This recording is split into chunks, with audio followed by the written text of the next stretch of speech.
For over 1 billion people, Muhammad is the final prophet. For others, he's a historical figure shrouded in legend.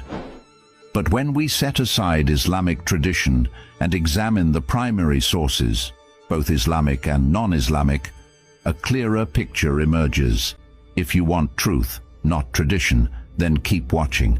Muhammad was born around 570 AD in Mecca into the Quraysh tribe, one of the city's most powerful clans. His father, Abdullah, died before he was born. His mother, Amina, died when he was 6.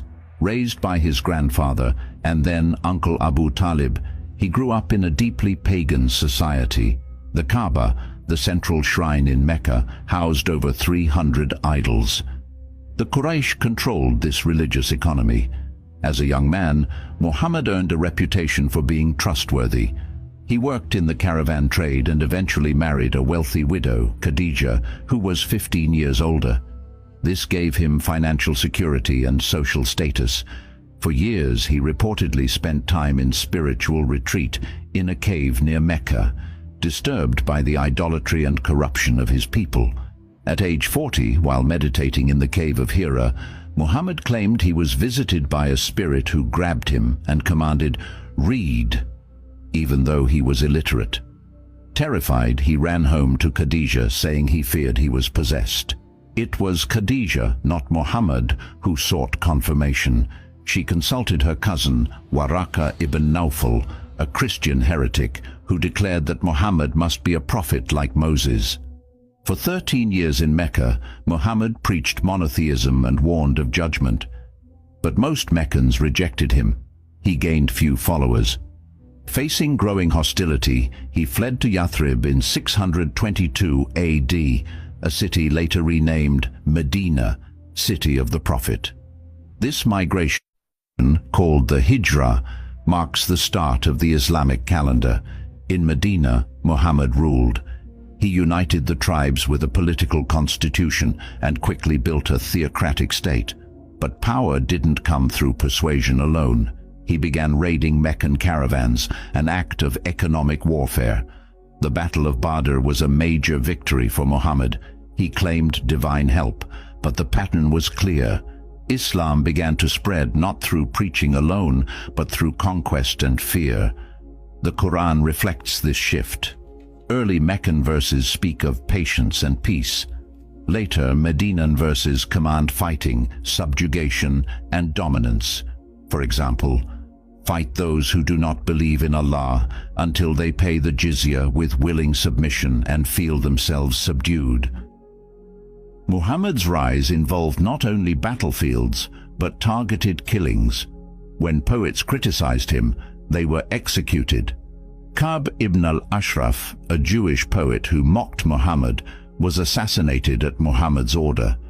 Another case, Asma bint Marwan, a mother of 5 who composed poetry against him, was killed in her sleep by a follower. Muhammad reportedly said, "No 2 goats will butt their heads about her." He also allowed tactical lying. When Abdullah ibn Unais assassinated Khalid bin Sufyan by pretending to be friendly, Muhammad praised him.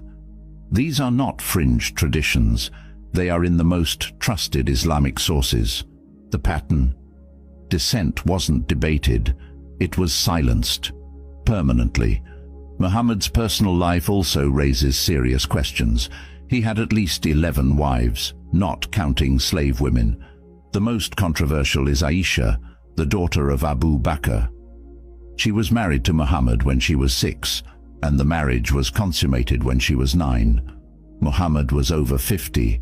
This is recorded in Sahih al-Bukhari 5134. Aisha reported, "The Prophet married me when I was 6 years old and consummated the marriage with me when I was 9. This is not debated among Muslim scholars. Some try to justify it by appealing to Arabian norms, but the historical fact remains. The founder of Islam had a physical relationship with a prepubescent child. Another case, Safiya bint Huyayya. She was a Jewish woman captured during the conquest of Khaybar. Her husband was killed. That same night, Muhammad took her as his wife. Muslim sources say her beauty was noted, and she was given to Muhammad as part of the war bounty. He consummated the marriage while they were still traveling. These stories are not attacks, they are documented facts. The moral standard of a prophet must be higher than culture. The God of the Bible never excuses such acts based on the customs of the day. After conquering Mecca, Muhammad continued to consolidate power, but his life ended strangely. After the conquest of Khaybar, a Jewish woman named Zainab bint al-Harith gave him poisoned meat to avenge her family. Muhammad tasted the poison and spat it out, but it still entered his system. Years later, during his final illness, he said, "I feel my aorta is being severed from the poison I ate at Khaybar." He died in Aisha's house at around 62 years old.